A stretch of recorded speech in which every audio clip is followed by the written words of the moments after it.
Vamos a ver. Bien, muchachos, ¿qué tal? Ok.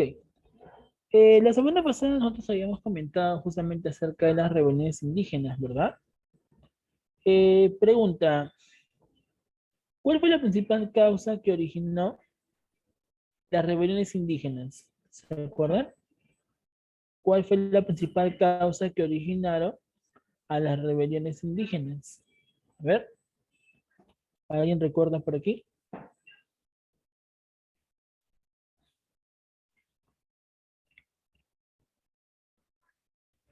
A ver, ¿qué dicen por aquí? El maltrato a los indígenas. Ya, más o menos va por ahí la idea. Pero, ¿cuál fue la principal causa? Muy bien, los abusos de las reformas borbónicas, exacto, ¿no? Recuerden ustedes que los abusos de las reformas borbónicas provocaron diferentes consecuencias, ¿no? Por ejemplo, la disolución de cargo de caciques, ¿no? Recuerden ustedes que los caciques van a ser perjudicados, pierden su cargo, pierden su título, ¿verdad? ¿Qué más? ¿Qué otra consecuencia trajo las reformas borbónicas? Por ejemplo, a nivel económico, ¿qué trajeron las reformas borbónicas? A ver, vamos chicos. Este salón es muy participativo. A ver, vamos. Aumento de impuestos, ya. Ok. Este salón sí es muy participativo. Aumento de impuestos. ¿Qué tipo de impuestos habían aumentado? A ver, vamos. ¿Qué tipo de impuestos? A ver, ¿qué tipo de impuestos habían aumentado? El tributo indígena, ya. Muy bien. ¿Qué más? ¿Qué más? ¿Qué más? El alcabala, ¿no? Correcto, muy bien. El tributo indígena y el alcabala son aquellos impuestos que se habían elevado, ¿verdad? Así es. Pero recuerden ustedes, pues, que estos caciques, ¿verdad? Estos líderes en sí, van a rebelarse, ¿por qué razón? Porque les preocupaba, pues, los fuertes abusos que ejercían los españoles sobre las poblaciones indígenas o por su afectación económica. ¿Por qué se rebelaron los caciques? ¿Por los abusos o por su afectación económica? Por su afectación económica, ¿verdad? Claro, recuerden ustedes que los caciques van a ser perjudicados porque al no ser nobles, ¿a qué están obligados? A ver, piensa. Si ya no son nobles, si ya no son caciques, ¿a qué está? Correcto, muy bien. Están obligados a pagar tributo indígena, ¿sí o no? Excelente. Este salón me encanta, de verdad, muy participativo. Ajá. Están obligados a pagar tributo indígena, ¿verdad? Correcto, muy bien. Ahora, recuerden también ustedes que las reformas borbónicas habían aplicado también otras medidas, ¿no? Por ejemplo, sabemos pues que a nivel político-administrativo se estaría reorganizando el virreinato, ¿no? Habíamos comentado pues que durante las reformas borbónicas se van a crear nuevos virreinatos, ¿no? Y vamos a ver de que el virreinato del Perú comienza a fragmentarse, ¿no? Pregunta, ¿por qué razón se había fragmentado el virreinato? ¿Por qué se crearon nuevos virreinatos en América? ¿Te acuerdas o no?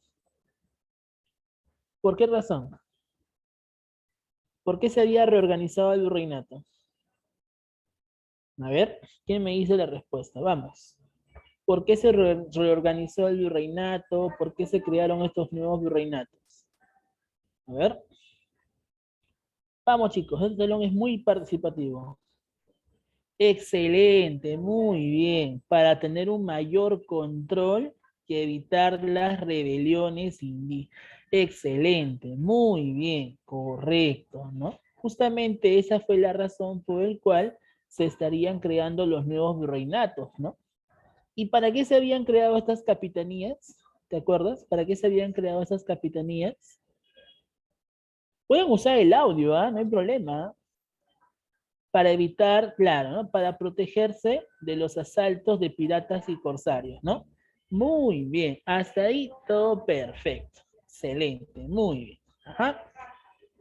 Ahora, vemos por aquí de que estos caciques son personas cultas o personas analfabetas. ¿Cómo eran los caciques? ¿Eran cultos o analfabetos? Eran cultos, ¿verdad? Eran personas totalmente letradas. ¿Por qué eran letrados? Porque antes, al tener el privilegio de cacique, podían estudiar en los colegios de caciques, ¿no? ¿En qué colegio de caciques habían estudiado? Por ejemplo, el Colegio Francisco de Borja, ¿no? ¿Quiénes eran sus maestros? ¿De acuerdo? ¿Quiénes eran sus maestros? Los jesuitas, ¿cierto? Así es. Por esta razón es que ambos personajes, como Juan Santos Atahualpa y Tupac Amaru II, pues eran netamente cultos, ¿no? Los jesuitas recuerdan que implantaban pues el latín en sus enseñanzas, ¿ok?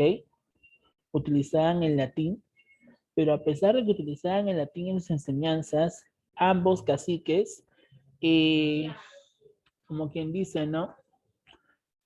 Sabían bastante la lengua originaria, o sea, eran muy, pero muy eh, especialistas en utilizar la lengua originaria de la Amazonía y de la zona andina, ¿no? O sea, estos personajes en sí, a pesar que sabían latín, utilizaban la lengua originaria, ¿no?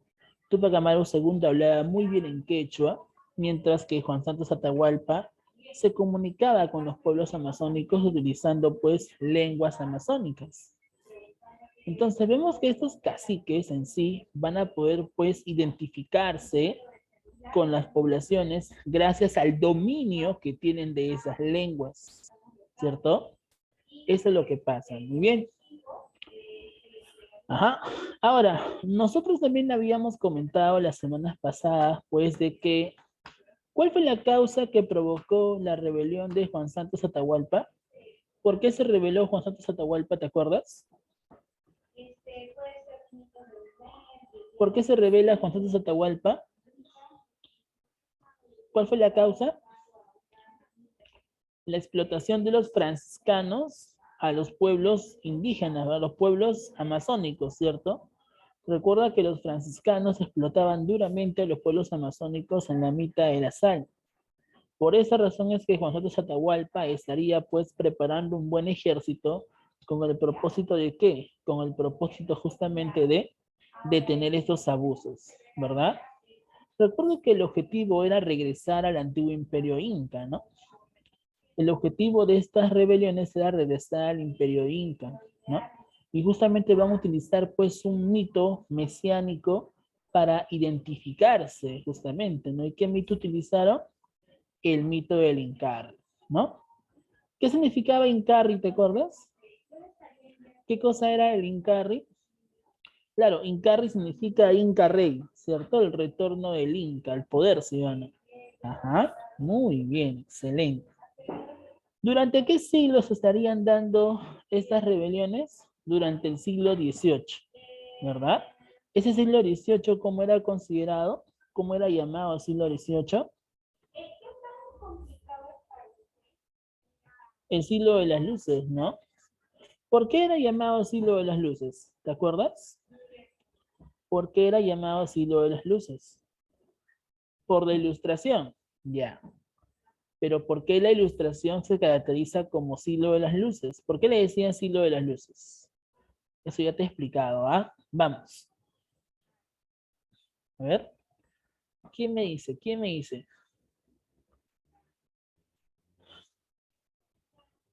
Ya. Recuerden, chicos, de que la ilustración... Muy bien, Pariona. Recuerden ustedes que la ilustración se caracteriza como siglo de las luces por el uso de la razón. La razón va a ser aquella luz que va pues a iluminar a la sociedad.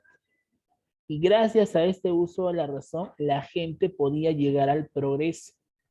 Los ilustrados decían que las personas que utilizan la razón son personas que van a lograr tener un propósito, van a progresar ante el antiguo régimen, ¿verdad? El objetivo era cuestionar el antiguo régimen y tener un gran cambio social, ¿no? Claro. Y ahí destacan pues los ilustrados como Montesquieu, Voltaire, Rousseau, ¿cierto? Recuerda que justamente bajo esos designios de los ilustrados encontramos pues a Juan Santos Atahualpa, ¿no? ¿Te acuerdas qué decía Juan Santos Atahualpa? Él decía de que cada país, cada estado, debe ser gobernado por sus habitantes, ¿cierto? Él hablaba acerca de la soberanía de los 3 estados. España debe ser gobernada por los españoles, África debe ser gobernada por los angoles y América debe ser gobernada ¿por quién? Por los indígenas, ¿verdad? Para Juan Santos Atahualpa, América debe ser gobernada por los indígenas, ¿cierto? Muy bien, entonces eso es lo que justamente se plantea, ¿no? Sabemos pues que hablar acerca de la soberanía popular se estaría relacionando a qué ilustrado. ¿Qué personaje de la ilustración hablaba acerca de la soberanía popular? ¿Qué personaje de la ilustración decía que el pueblo es aquel que debe gobernar? Rousseau, ¿verdad? Por lo tanto, Juan Santos Atahualpa, ¿en qué ilustrado se estaría pues inspirando? En Juan Jacobo Rousseau, ¿verdad? Muy bien, excelente. Hasta ahí todo chévere. Ujú.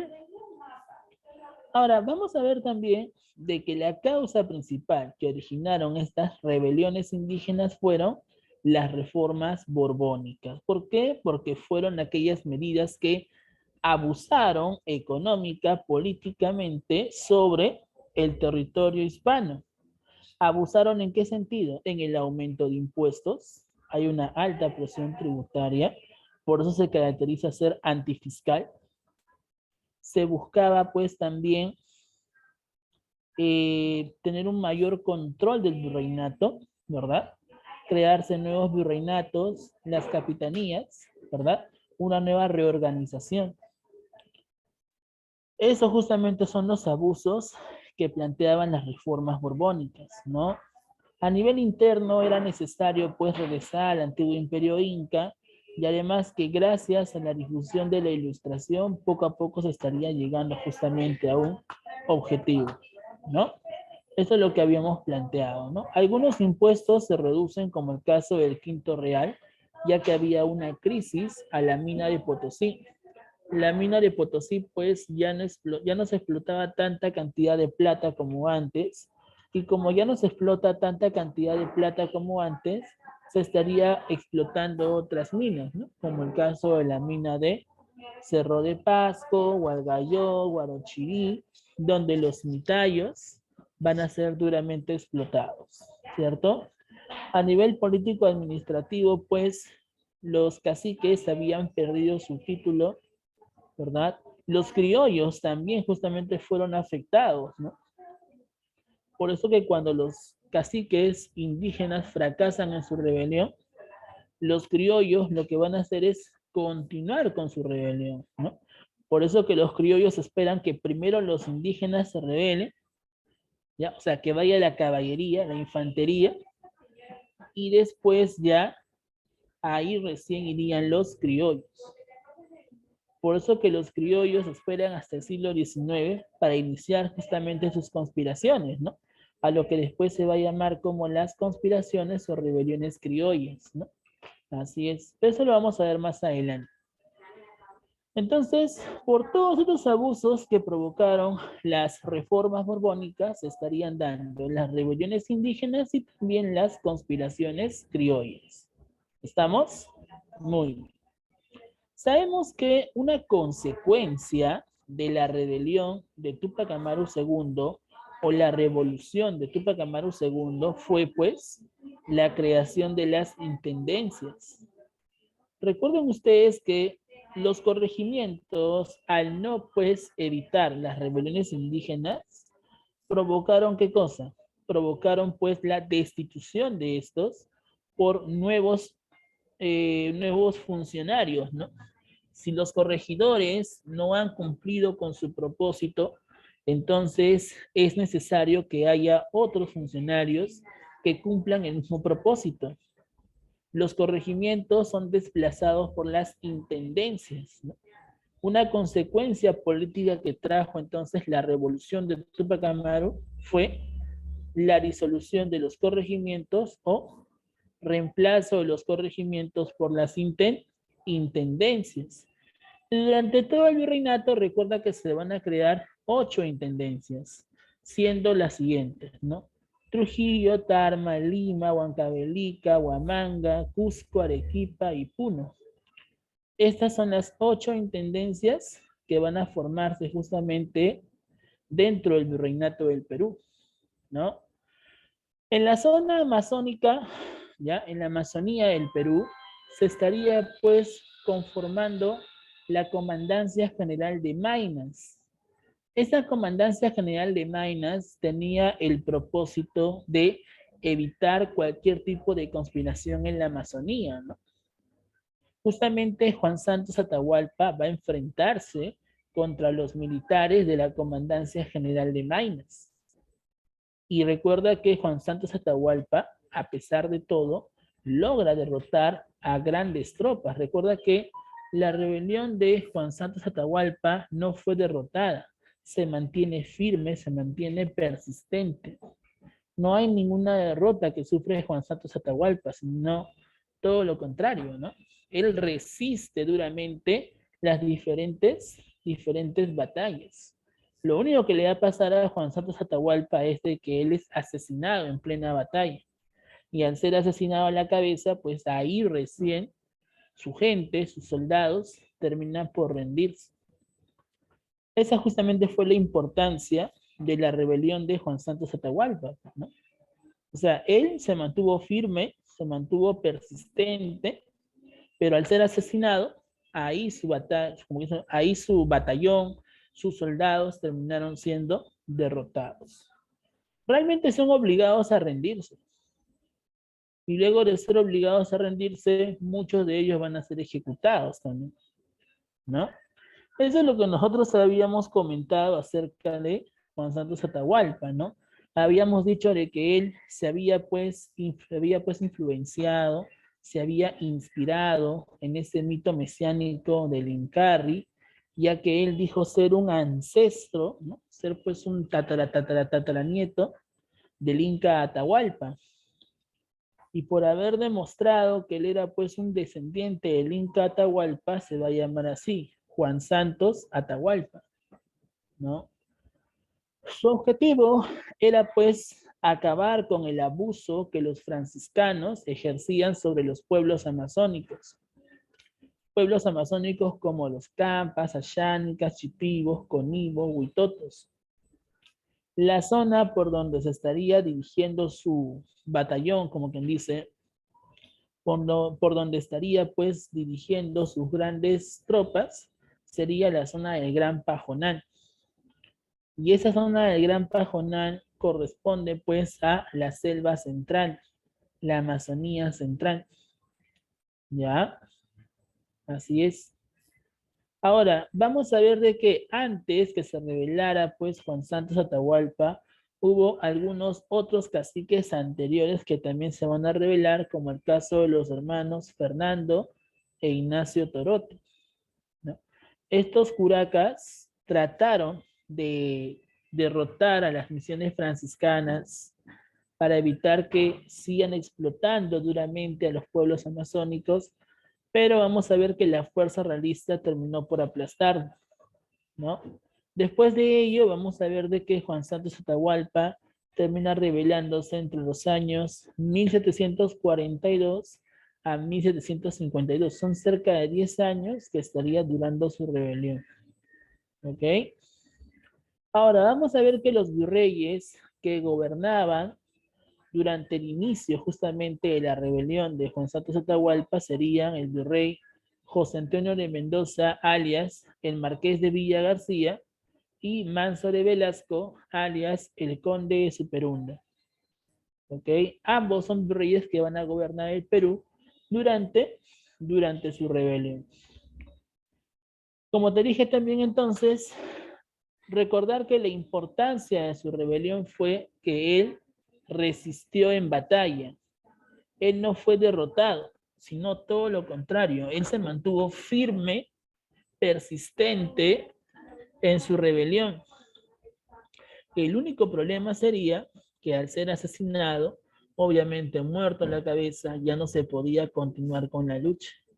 Ahí recién se disuelve su rebelión.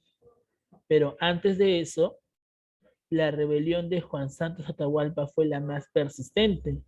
Entonces, si yo te pregunto en el examen, ¿la rebelión de qué cacique fue la más persistente? Nunca fue derrotada en batalla. ¿Tú qué me respondes? ¿Qué me respondes? ¿Qué cacique? ¿Qué cacique? Juan Santos Atahualpa. ¿Ok? Muy bien. Ahora, Juan Santos Atahualpa, a ser asesinado y su rebelión pues haya fracasado, estaría motivando para que tiempo después un tal José Gabriel Condorcanqui Noguera continúe con su lucha, ¿no? Por eso que aquí encontramos la rebelión de Túpac Amaru II, ¿no? ¿Quién vino a ser Túpac Amaru II? ¿Quién fue José Gabriel Condorcanqui Noguera? Bueno, vamos a ver un poco de su biografía. Vamos a su Facebook. ¿Qué dice su Facebook?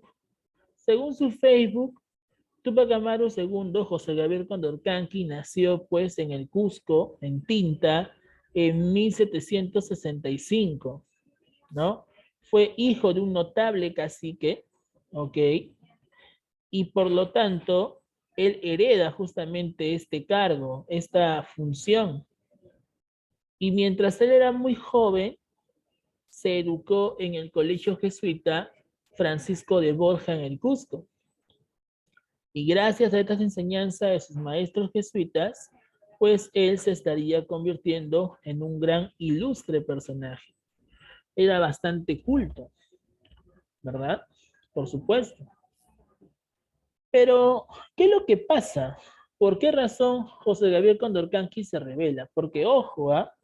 José Gabriel Condorcanqui era uno de los caciques más obedientes ante la autoridad de España. Era uno de los caciques más sumisos ante el rey, ¿ya?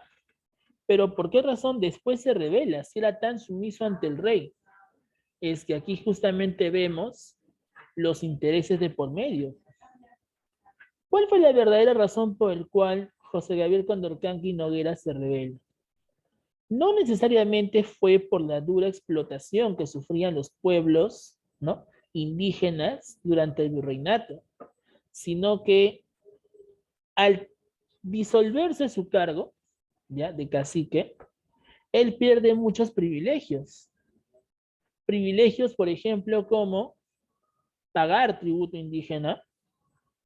Él no quería pagar tributo indígena porque era un noble, pero al no ser noble, ahora tiene que pagar tributo indígena. Le están obligando, ¿no? Paga tu peaje, como quien dice. ¿Qué más? José Gabriel Condorcanqui también, aparte de esto, está comenzando pues a perder algunas propiedades que le pertenecían. Su negocio también se vio duramente afectado. José Gabriel Condorcanqui era un arriero que viajaba del Alto Perú hacia el Cusco y mientras viajaba veía cómo los españoles explotaban duramente a los pueblos indígenas. Entonces, para tratar de llegar a un acuerdo, José Gabriel Condorcanqui lo que hace es reunirse con las autoridades de la Audiencia de Lima, ¿ya? Y en esa Real Audiencia de Lima se encontraba el ministro Betancourt y el visitador José Antonio de Areche.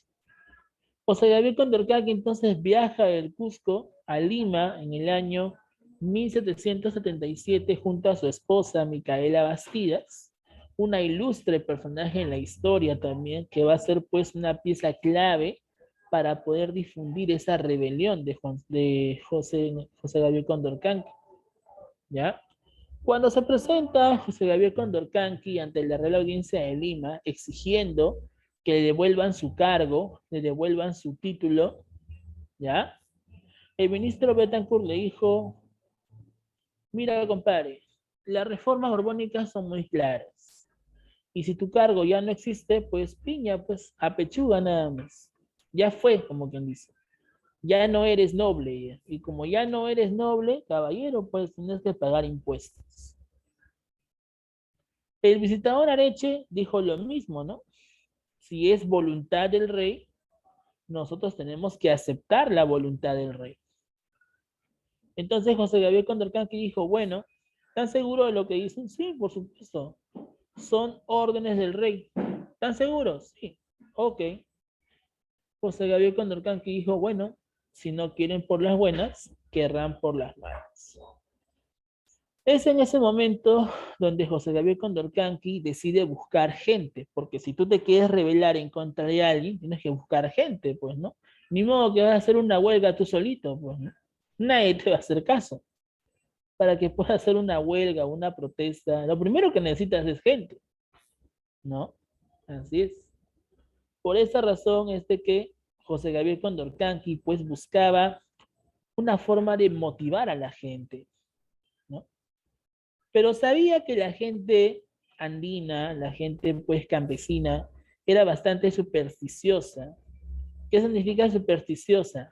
Que creen pues en las antiguas leyendas, en los antiguos mitos, ¿no? O sea, se basan en esos hechos, ¿no? Hechos fantásticos, no reales. Entonces, para eso, José Gabriel Condorcanqui dijo, bueno, si antes los incas controlaban un poderoso imperio, pues, ¿por qué no? ¿Por qué no yo también hago lo mismo, ¿no? Pero, ¿cómo puedo motivar a la gente, ¿no? Es ahí donde José Gabriel Condorcanqui comenzó, pues, a buscar su árbol genealógico. Curiosamente, cuando él busca su árbol genealógico, se da con la sorpresa que su antiguo ancestro, su tatarabuelo, era el último inca de Vilcabamba, Túpac Amaru I. Confirma que él era pues un descendiente real. Por su sangre hay un gran linaje y por lo tanto es necesario pues continuar con los designios de su ancestro. Es ahí donde José Gabriel Condorcanqui se nombra a sí mismo como Túpac Amaru II. ¿Y por qué se va a nombrar a sí mismo como Túpac Amaru II? Porque justamente descubre ser descendiente de Túpac Amaru I. ¿Ya? Y mientras él pues se hace llamar ahora Túpac Amaru II, comienza pues a utilizar la vestimenta andina. Él decía ser un nuevo inca.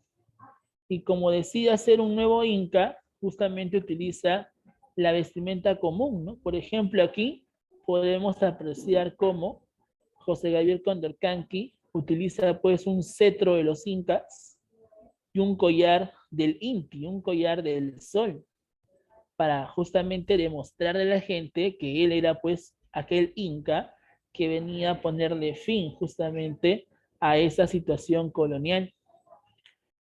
Gracias a ese conocimiento que tenía, gracias a ese privilegio del linaje que tenía, José Gabriel Condorcanqui pudo fácilmente conformar un buen batallón. Y ya para el 4 de noviembre de 1780 se estaría dando el triunfo de su revolución. Una de las batallas donde José Gabriel Condorcanqui le demuestra la fuerza indígena a los españoles fue la batalla de Sangarará en el Cusco. ¿Te das cuenta? O sea, José Gabriel Condorcanqui para poder pues sobresalir en la historia tuvo que utilizar pues diferentes estrategias. Y una de esas estrategias justamente fue utilizar su linaje, diciendo ser descendiente del Inca Túpac Amaru I. ¿Te das cuenta? Eso es lo que pasaba. ¿Ya? Ahora, su revolución principalmente se caracteriza por ser antifiscal. ¿Por qué decimos que su revolución fue antifiscal? Porque estaría en contra del abuso de los impuestos, sobre todo del alza de impuestos. ¿Qué tipo de impuestos es lo que cuestionaba Túpac Amaru? ¿Qué tipo de impuestos? ¿Qué tipo de impuestos? El tributo indígena y el alcabala, ¿verdad? Muy bien. Entonces, esos son los impuestos que cuestiona Túpac Amaru. ¿Ya? Su rebelión también fue antifeudal. Va en contra de la servidumbre o el yanaconaje. Es anticolonial porque no está de acuerdo con el gobierno español. Túpac Amaru II decía que es el pueblo indígena quien debería gobernar el Perú, ya no los españoles. Incluso él se hace llamar como rey de América, denominado como José I de América. O sea, date cuenta que Túpac Amaru II era muy, pero muy astuto y sobre todo muy estratega. Para poder impulsar su rebelión, tuvo que utilizar diferentes estrategias, tanto militares, políticas, sociales, ¿no?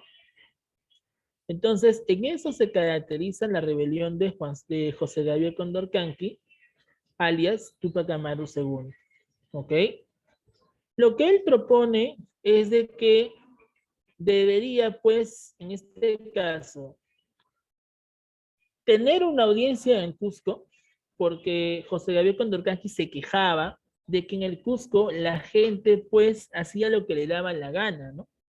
La gente, pues, no estaba cumpliendo con sus funciones y encima, pues, algunos corregidores le robaban impuestos al rey y el rey ni enterado de eso. Por eso que Túpac Amaru II dice, para que haya una mayor supervisión, para que haya mayor seguridad, ¿por qué mejor no crear una audiencia en el Cusco y así habrá mayor seguridad, mayor vigilancia? Túpac Amaru II también lo que quiere es que finalice la mitad de Potosí, finalicen los repartos mercantiles con el propósito de reorganizar justamente América. Eso es lo que propone Túpac Amaru II. ¿Ya? Así es. Entonces, poco a poco nos damos cuenta que la verdadera razón por la cual se revela José Gabriel Condorcanqui, Túpac Amaru, es porque es principalmente por su afectación económica y su afectación social. ¿Ok? Ahora, ¿cómo empieza la revolución de Túpac Amaru II? Túpac Amaru II sabe que si él se hace notar mucho, fácilmente lo van a derrotar. Lo van a derrotar. Por eso que para tratar de lograr un éxito, para lograr, como quien dice, ¿no?, un triunfo en su revolución, él se va pues a comportar de manera sutil, de manera discreta, va a tratar justamente de formar grandes tropas, pero el propósito es de que nadie se entere que está preparando una revolución.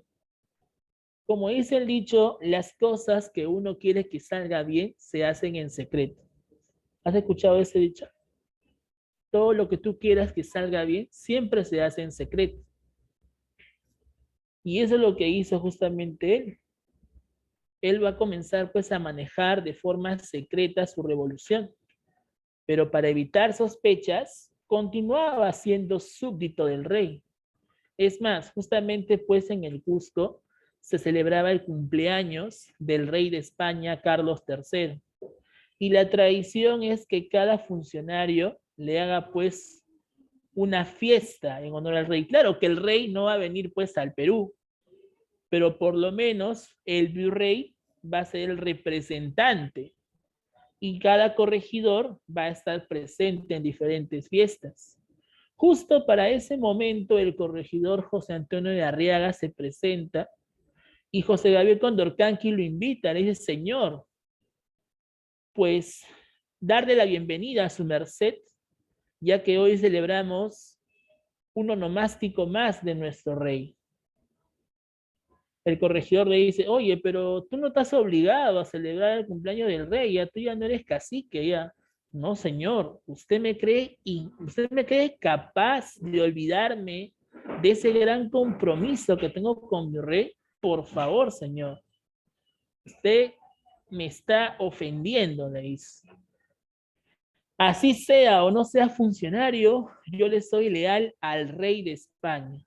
Y si hoy es su onomástico, pues vamos a celebrarlo a lo grande.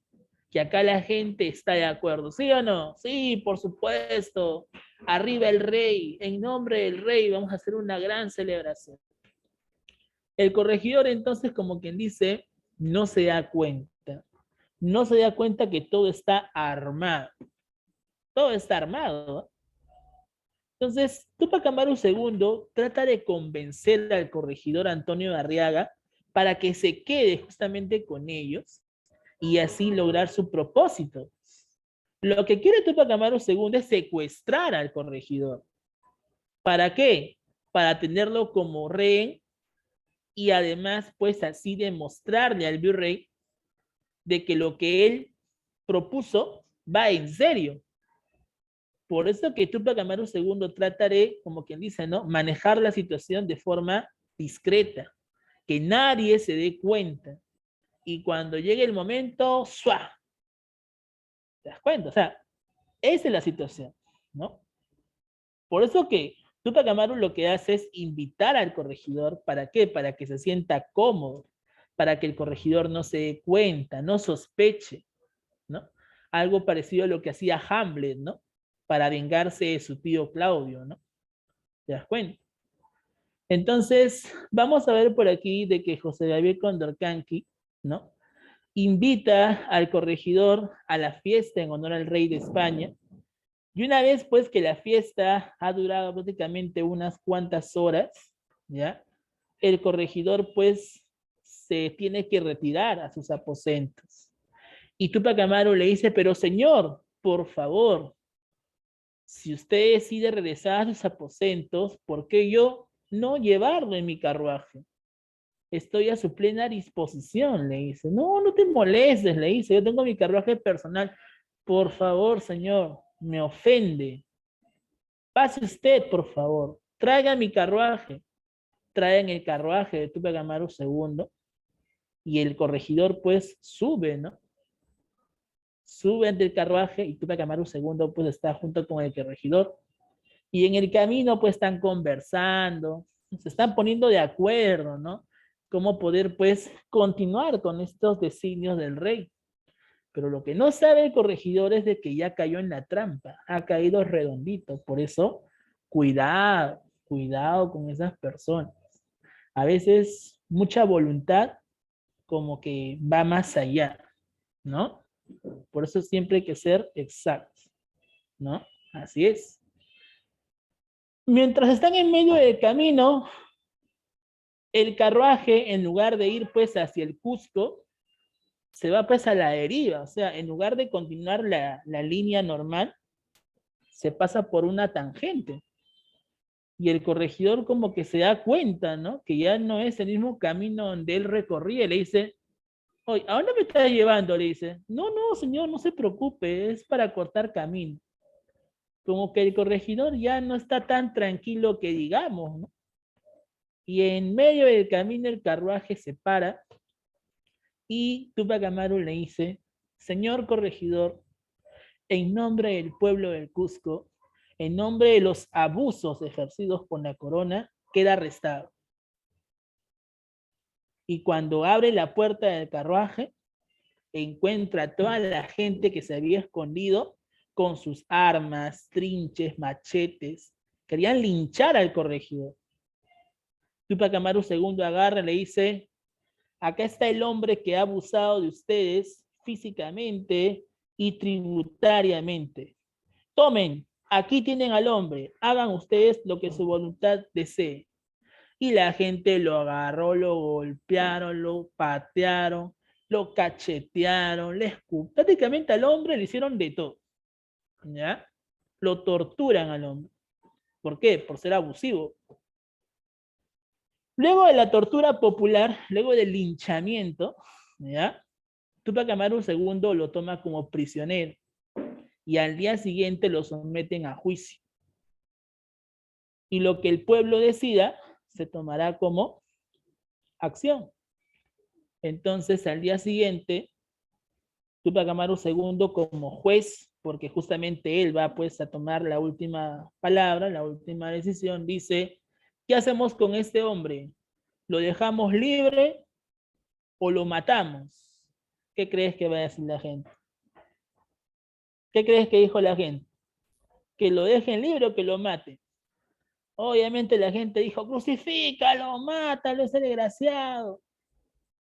Entonces Tupac Amaru II, tipo Ponce Pilatos, se lavó las manos y dijo, muy bien, la voz del pueblo es la voz de Dios, así que lo siento, compadre. El corregidor fue condenado a la horca y lo ahorcan en la plaza del Cusco. Toda la gente aplaudía, bravo, por fin, vamos a acabar con la tiranía, vamos a lograr nuestra independencia, decía la gente, ¿no? Tipo la Revolución Francesa, ¿no? Cuando le cortaron la cabeza al rey durante la convención, ¿no? La gente aplaudía porque era una señal de que ya estaba finalizando pues el antiguo régimen en Francia, ¿no? Algo parecido pasó acá, ¿no? Al hombre lo colgaron y así poco a poco la gente pues está logrando su propósito, su objetivo. Así es como empieza la revolución de Túpac Amaru II. Y una vez de haber asesinado al corregidor Antonio de Arriaga, ya, obviamente pues el virrey se va a enterar en pocas horas. Y ni bien el virrey se entera, el virrey envía todas las tropas realistas necesarias, ¿para qué? Para poner orden. ¿Por qué razón han matado a una autoridad? Eso es inadmisible, decía el virrey. El virrey en esa época era Agustín de Jáuregui. Y Agustín de Jáuregui ordena la cabeza de Túpac Amaru II. Aquel que me traiga la cabeza de Túpac Amaru II va a ser recompensado, se va a convertir en brigadier general. Así que, ya sabe. Y la gente, pues, que no se llevaba con Túpac Amaru II, sus enemigos sobre todo, obviamente, pues, van a buscarlo. ¿Para qué? Para entregarlo. Y entre esas personas, pues, que le tenían bronca a Túpac Amaru II, encontramos a Mateo Pumacahua. Pumacahua, a pesar que era su ex compañero de colegio, su ex compañero de salón, porque ambos estudiaron en el mismo colegio, Francisco de Borja, pues era todo lo contrario a Túpac Amaru II. Mateo Pumacahua era pues el más chupamedias del virrey, ya un poco más y se arrodillaba ante el virrey, el más sobón del virrey, ya. Y él pues prácticamente todos los chismes que escuchaba se lo decía al rey, ya. Pumacahua era pues un sobonazo, mientras que Túpac Amaru II pues era más o menos, ¿no? Era pues netamente como quien dice, no, estaba en el medio, ¿no? O sea, era una persona normal, hasta ahí, tranquila, ¿ya? Eh, Vamos a ver de que finalmente, ¿ya? Finalmente, una vez de que se entera Túpac Amaru que están buscando su cabeza, Túpac Amaru II obviamente tiene que dejar el Cusco porque sabe que las tropas van a llegar al Cusco y lo van a capturar y lo van a matar.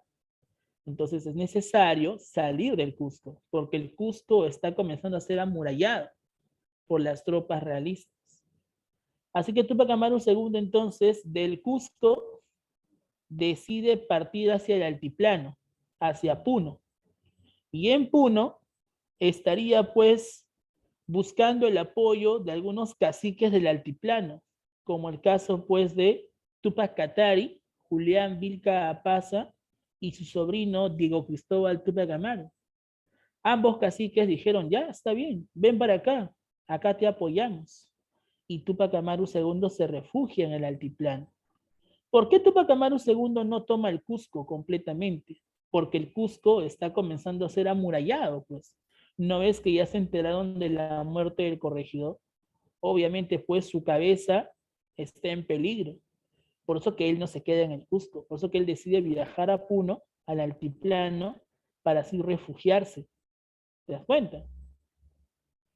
Es ahí donde justamente los realistas, entre ellos el visitador José Antonio de Areche, los nobles indígenas, como el caso de Pumacahua, ya van a comenzar pues a buscarlo para traicionarlo y entregárselo al rey. Lastimosamente, Túpac Amaru II cometió el error de confiar en uno de sus soldados, llamado Francisco de Santa Cruz, quien sería aquel que le entregaría la carta donde se encontraba la ubicación de Túpac Amaru II. Y esa carta se lo envía al virrey Jáuregui, y es así como el virrey se entera de que Túpac Amaru II se encontraba en ese lugar.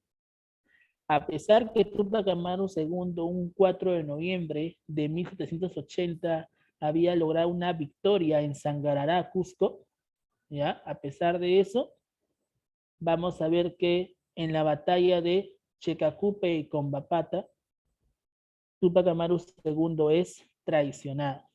El visitador Areche lo derrota en ambas batallas. Tupac Amaru II es aprisionado, también es torturado, lo golpean, lo cachetean, lo mismo que le hicieron al corregidor. Y al día siguiente también lo someten a juicio. Un 18 de mayo de 1781, Tupac Amaru II es condenado a muerte, pero va a ser ejecutado a través del descuartizamiento. ¿Y por qué a través del descuartizamiento? Lo que pasa es que en España había una tradición en donde todo aquel que atente contra una autoridad tenía que ser ejecutado de esa forma. Cualquiera que haya cometido magnicidio, ¿ya? Terminaba siendo descuartizado. Y la pregunta es, ¿Tupac Amaru II cometió o no cometió magnicidio?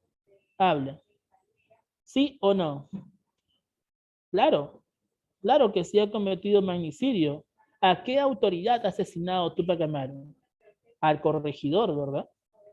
Y como mató al corregidor, ese magnicidio se pagaba con el descuartizamiento. Por eso que Tupac Amaru II va a ser atado a 4 caballos para que sea descuartizado, ¿no? Pero a pesar de eso, pues vemos que hay personajes ilustres en la historia que también van a participar en su rebelión, ¿no? Aquí encontramos pues el papel femenino. Nuestra independencia no solamente fue encabezada por varones, sino que también fue encabezada por mujeres. Y entre esas mujeres encontramos a Micaela Bastidas, por ejemplo, Tomás Atito Condemaita, la cacica de Acos, colega de Tupac Amaru II. Algunos pues creen de que fue la otra, su amante, pero nada que ver, simplemente era su colega, ¿no? Aquí encontramos a 2 mujeres importantes durante la revolución de Tupac Amaru II, ¿no? Estas mujeres eran aguerridas, también eran preparadas. A pesar que no eran tan preparadas como los caciques, pues tenían cierta capacidad intelectual para pensar y razonar, ¿no? Daban su opinión, lo que no era muy común en las mujeres, ¿no? Otras mujeres que lucharon en la independencia, por ejemplo, encontramos a María Parado de Bellido, por ejemplo, las hermanas Toledo, ¿no? Son mujeres que participaron en la lucha por la independencia, ¿no? Así es. Entonces, vemos por aquí de que después de la revolución de Tupac Amaru II, después de haber logrado una batalla triunfal en Sangarará, el papel femenino fue una pieza clave en este proceso. ¿Se dan cuenta? ¿Ya? Muy bien. ¿Qué más? Vamos a ver también por aquí de que finalmente entonces el virrey Agustín de Jáuregui lo condena a ser descuartizado en la plaza del Cusco, ¿no? Ante los ojos de todo el pueblo, ¿no? ¿Por qué ante los ojos de todo el pueblo? A ver, ¿qué dicen por aquí? ¿Qué es magnicidio? Ah, ya. Magnicidio es atentar una autoridad. Aquel que atenta contra un alcalde, contra un presidente, contra un ministro, aquel que mata a una autoridad, comete magnicidio. ¿Ya? ¿Se entiende lo que es magnicidio? Atentar contra una autoridad. ¿Me dejo entender? Ya. Entonces te decía que el 18 de mayo de 1781, el virrey Agustín de Jáuregui ordena la ejecución de Tupac Amaru II en la plaza del Cusco, al igual que la familia de Tupac Amaru II. ¿Por qué? Porque la esposa de Tupac Amaru II también participó en el asesinato del corregidor. O sea, todos están dentro del mismo rollo. Así que tienen que pagar también los platos rotos. Claro que a ellas no las van a descuartizar porque a pesar de ser rebeldes son mujeres, pero sí van a ser, pues, en este caso, ejecutadas. ¿Qué es lo que le pasa a las mujeres? ¿No?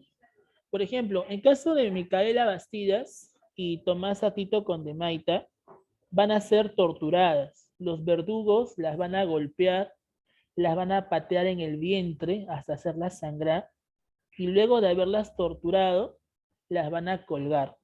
Ellas dos fueron colgadas en la plaza del Cusco. Mientras que Tupac Amaru, él sí va a ser descuartizado. Lo van a atar a 4 caballos para que a través de la tensión de la soga puedan pues arrancarle cada miembro de su cuerpo. Pero a pesar que pasaron tantas horas, ya prácticamente unas 4 horas, los caballos tiraban y nada, pues no. Tupac Amaru se mantenía fuerte, resistente, la gente aplaudía, decía, los dioses, los Apu lo están protegiendo, se nota que es un descendiente del Inca, la gente aplaudía, ¿no? Ante su resistencia. El virrey, pues molesto, decía, oye, ya pues una vez denle vuelta a este hombre, ¿qué tanta hora están haciendo? Pero señor, no podemos, señor, el hombre está bien duro, está. Bueno, entonces ya de una vez, ya saben que ya córtenle la lengua, córtenle cada pieza de su cuerpo, mátenlo de una vez y ya, listo. Desháganse del cuerpo. Y los verdugos le cortan la lengua y le trozan cada parte de su cuerpo. Y sus diferentes miembros van a ser enterrados en diferentes provincias del Cusco. ¿Por qué? Porque era una amenaza ante la gente si es que quieren rebelarse en algún futuro, ¿no? ¿Quiere rebelarte, compadre? No hay problema, pero ojo, ahí está la tumba de Tupac Amaru, ¿no? Así que si quieres terminar como él, no hay problema, rebélate. Es una amenaza que están haciendo con la gente. Entonces, a pesar de que tuvieron la intención de descuartizarlo, atándolo a 4 caballos, pues no lo pudieron hacer fácilmente, ¿no?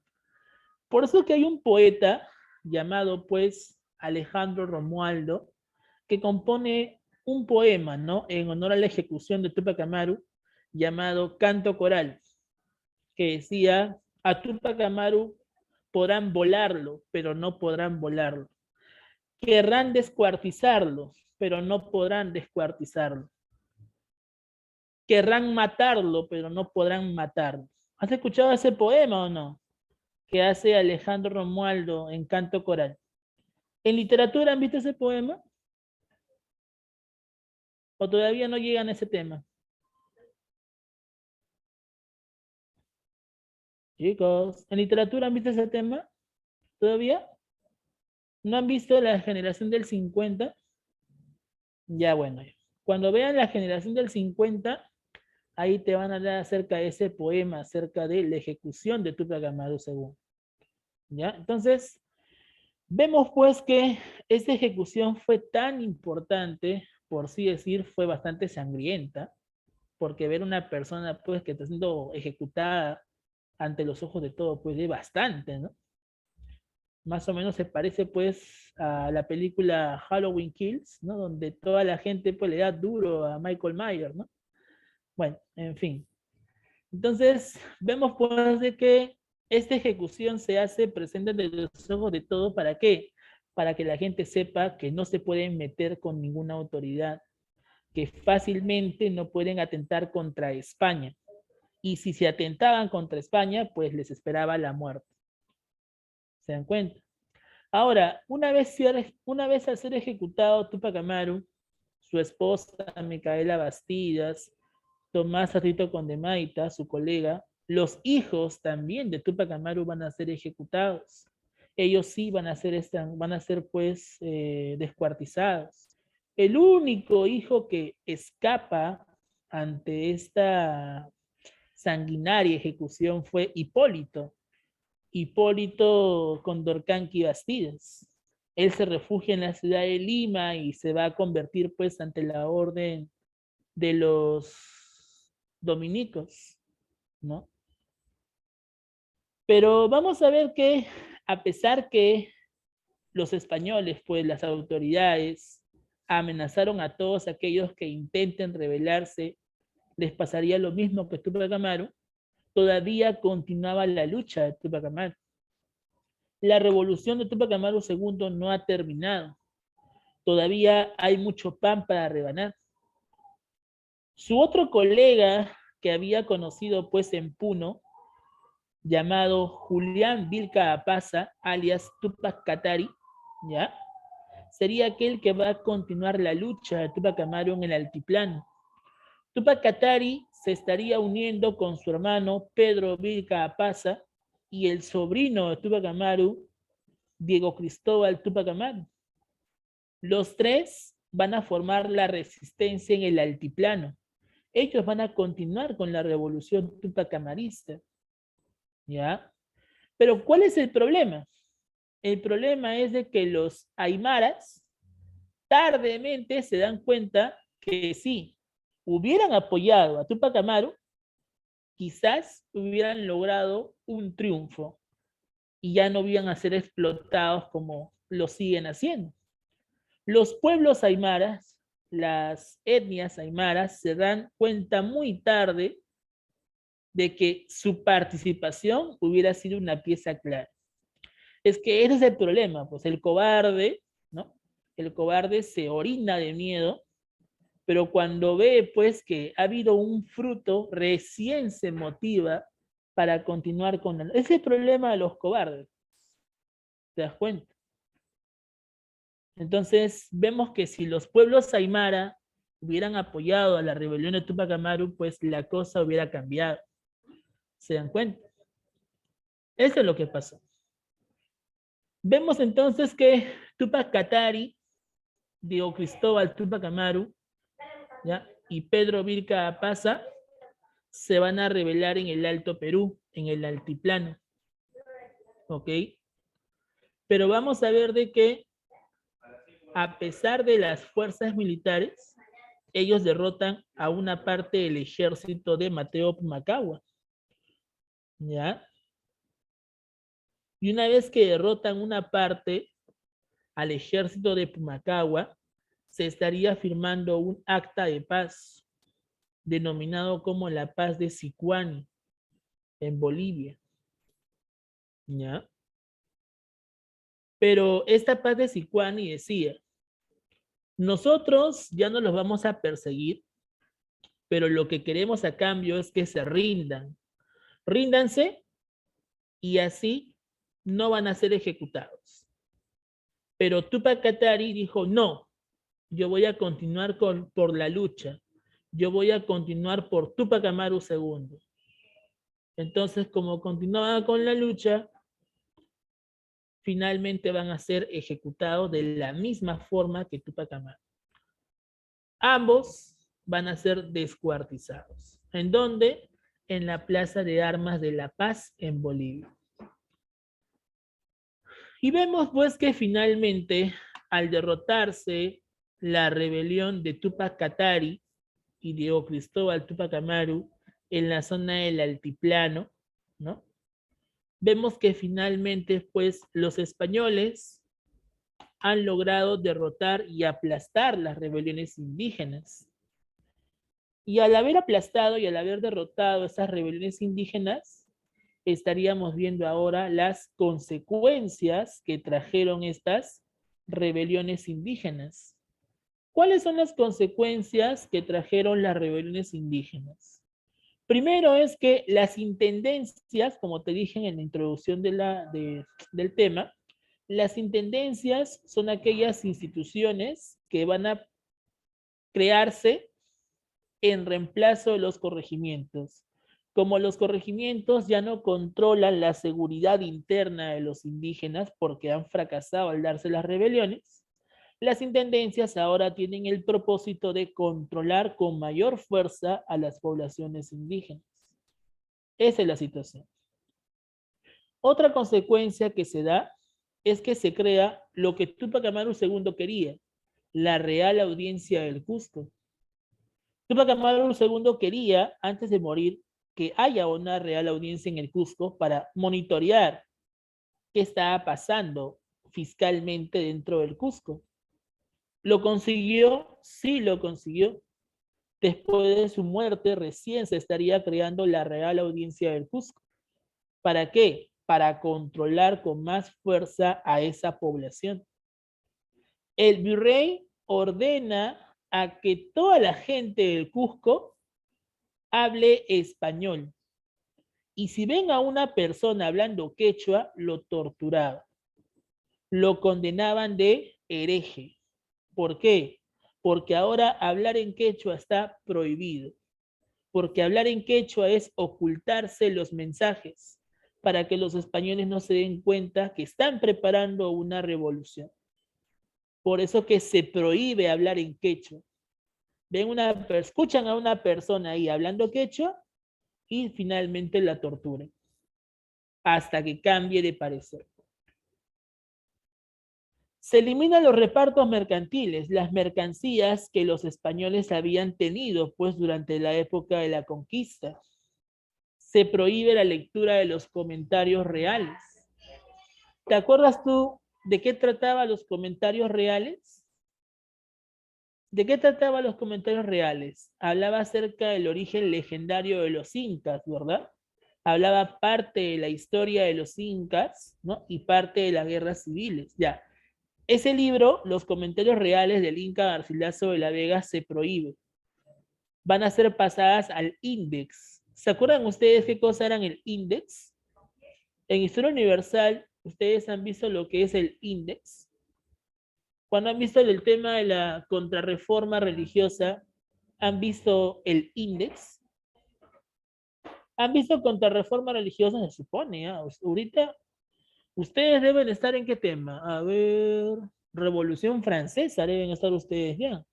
O todavía no llegan a Revolución Francesa. Ya, el índex, si no recuerdan, es el conjunto de libros prohibidos. La Iglesia Católica, recuerda, para evitar de que la reforma protestante lograra pues difundirse por el mundo, estaría prohibiendo a sus creyentes leer a esos autores que cuestionaban a la Iglesia Católica. Aquellos que criticaban a las doctrinas escolásticas de la Iglesia Católica. Entonces, algo parecido pasa con los comentarios reales. Esos comentarios reales en sí tratan justamente de avivar el espíritu indígena. Y si España quiere evitar otra rebelión, tiene que ocultarse esa obra, tiene que prohibirse la lectura de esa obra para que se reviva el espíritu indígena. ¿Te das cuenta? Por eso que pasan al índex, el conjunto de manuales prohibidos. El quechua se prohíbe, la vestimenta común también se prohíbe, todos tenían que vestirse como los españoles. Está prohibido vestirse como indígena, decía el virrey. Y si no, ¿qué le espera? Le espera la Santa Inquisición. Aunque de santa no tiene nada, ¿te das cuenta? Se elimina definitivamente el cargo de los caciques. El cargo de caciques desaparece para siempre. ¿Ok? Ahora estos caciques van a ser reemplazados por los alcaldes. ¿Te acuerdas cómo le decían a los alcaldes? ¿Qué nombre recibían esos alcaldes? Barayocs, ¿no? Los Barayocs. Así es. Se da una represión contra las manifestaciones de la identidad incaica. O sea, está prohibido la procesión. ¿Cómo que la procesión? Es que antes las comunidades indígenas sacaban a sus momias en procesión. ¿Ya? Eso está prohibido. ¿Por qué? Porque representa la religión pagana. Veían una momia en procesión, lo rompían, lo destruían. Los españoles eran bastante estrictos en sus medidas. ¿Eh? Veían a la gente que están celebrando ahí en sus huacas, esa huaca la tumbaban y la quemaban. Y encima de la ceniza de esa huaca construían una iglesia. Ahora entiendes por qué en Ayacucho hay un montón de iglesias. Antes en Ayacucho había un montón de huacas. Esas huacas van a ser destruidas, quemadas, y encima se van a crear diferentes iglesias. ¿Te das cuenta? Si tú ves una iglesia cerca de tu casa, es porque antes fue una huaca. ¿Te das cuenta? Así que todo tiene sentido. Por eso sirve la historia, pues la historia justamente te explica los hechos que justamente han ocurrido en el pasado. ¿Te das cuenta? ¿Ya? Muy bien. Ya para finalizar, chicos, vemos que una consecuencia final que trajo las rebeliones indígenas fue las conspiraciones criollas. ¿Qué cosas fueron las conspiraciones criollas? Fueron las rebeliones que hace este sector social criollo, ¿ya? Tras el fracaso de los indígenas. Realmente los criollos en sí esperaron a que los indígenas se manchen las manos, como dicen, ¿no? Primero mandaron a la infantería, y una vez que la infantería ya fue derrotada, masacrada, como las cruzadas, ahora vamos a enfrentarnos nosotros, decían los criollos. Y estos criollos, pues en sí, muchos de ellos también se aislaban. Los criollos era pues la gentita de la high, ¿no? La gentita pues que tenía plata, la gentita que no se reunía con la chusma, como quien dice. Eso eran los criollos. Los criollos, por si acaso, no se sentaban a la mesa de un indígena. Le daba asco sentarse ante la mesa de un indígena. Tú estás para servirme, no estoy para compartir contigo, decían los criollos. Los criollos son los pituquitos de esa época, por si acaso, para que más o menos entiendas la idea. Y estos criollos esperaron a que los indígenas, como que dicen, no sean masacrados, para que recién puedan participar. Y entre esos criollos, ¿quiénes son? Francisco Orecela, Mariano Melgar, los hermanos Angulo, don José de San Martín, Simón Bolívar también eran criollos. ¿Te das cuenta? Eso es lo que va a pasar. ¿Me captan la idea hasta ahí? ¿Sí? Muy bien, chicos. Entonces, vamos a pasar a las claves de nuestra dirigida. Saca tu libro. Saca tu libro entonces. Vamos a ver el material. Rapidito, por favor.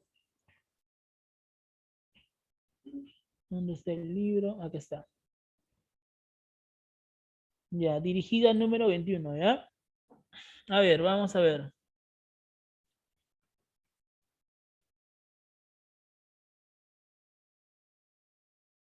Vamos con las claves, ¿ya? A ver, 1. La primera fase de la sublevación de Tupac Amaru II es denominada. ¿Cuál es la clave? 1. Muy bien, la fase quechua, perfecto. Esos son mis alumnos. Este salón siempre me da buenos ánimos. Excelente. 2. Marque lo incorrecto sobre Tupac Amaru II. Muy bien, la D. Es el líder del levantamiento en la selva central. Excelente. 3. El obispo crió. Bueno, acá es un comentario, ¿no? Un adicional. Tupac Amaru II trató de aliarse con algunos miembros de la iglesia. Y entre esos miembros de la iglesia se estaría pues tratando de unir con un tal Peralta Moscoso.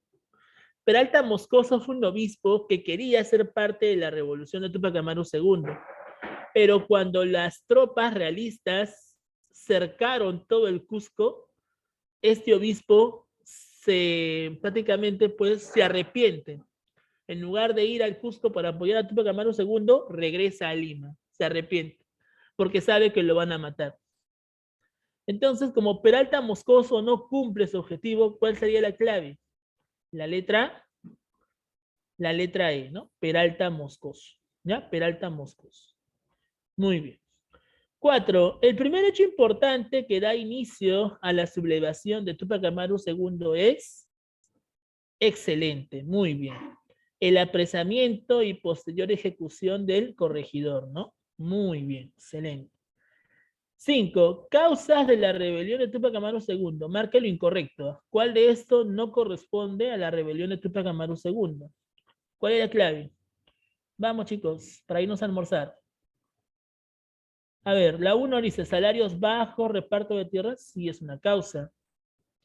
Impuestos altos, también. Supervivencia de la cultura andina también. Trabajo de explotación también. Claro, la letra E no corresponde, ¿no? Claro, Túpac Amaru II en ningún momento luchaba para que sea reconocido como Inca de Vilcabamba. Él lo que quería es que le devuelvan su cargo, su título nobiliario. Excelente, letra E. 6. Uno de los triunfos fundamentales obtenidos por Túpac Amaru II en su lucha contra las fuerzas realistas fue, ¿cuál fue la batalla triunfal donde Túpac Amaru II le demuestra la fuerza indígena ante los españoles? La batalla de Sangarará. Muy bien. 7. Dentro de las medidas aplicadas en la rebelión de Túpac Amaru II, en su levantamiento no se encuentra. ¿Cuál de estos no se encuentra ante los levantamientos de Túpac Amaru? Abolición de obraje sí corresponde. Eliminación de la mitad de Potosí también. Libertad de esclavos negros, claro, ¿no?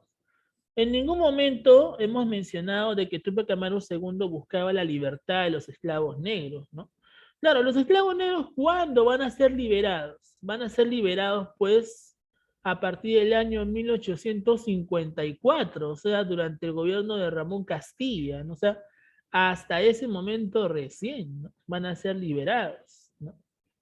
Claro, muy bien. Letra C, ¿ya? Muy bien.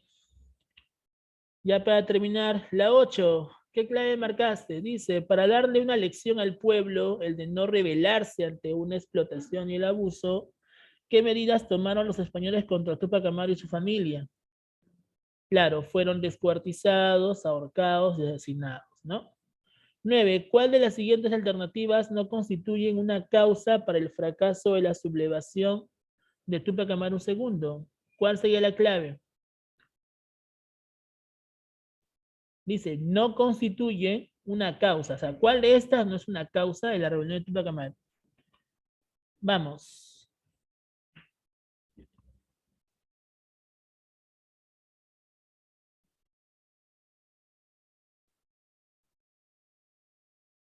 Clave, letra, la B. Rivalidades entre la nobleza indígena, sí había rivalidades.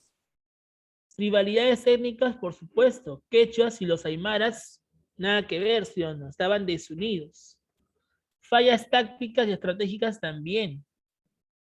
Exceso de confianza entre los criollos. Pregunta, ¿los criollos en sí participaron directamente en la rebelión de Túpac Amaru? No, ¿verdad? Nada que ver. Claro. Se habla de dos criollos, pero ahí dice su totalidad. No podemos decir en su totalidad. ¿Ya? Falso. Creación de la audiencia del Cusco. Claro, recuerda que Túpac Amaru quería una audiencia en el Cusco para que haya una mayor fiscalización. ¿Ya?